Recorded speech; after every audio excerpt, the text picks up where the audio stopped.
ভাই এত রাইতে রাক্ষসের গল্প করে কি ঠিক হইব? আরে কই আল্লাহ, আমরা সবাই আছি না, কম ভয় পামু।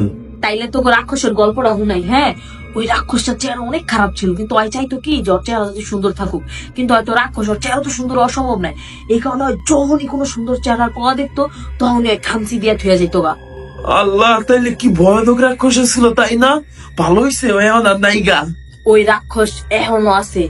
এখনো যদি কেউ কয় না সুন্দর ছিল এখানে, রাক্ষস তুই কোনখানে, এরকম ভাবে যদি কেউ দুইবার কয়, তাইলে ওই রাক্ষস আয়া পড়ে আর সুন্দর কোনো পোলারে পাইলেই খামচি দিয়া থুয়া জায়গা। সুন্দর ছেলে এখানে, রাক্ষস তুই কোনখানে? সুন্দর ছেলে এখানে, রাক্ষস তুই কোনখানে?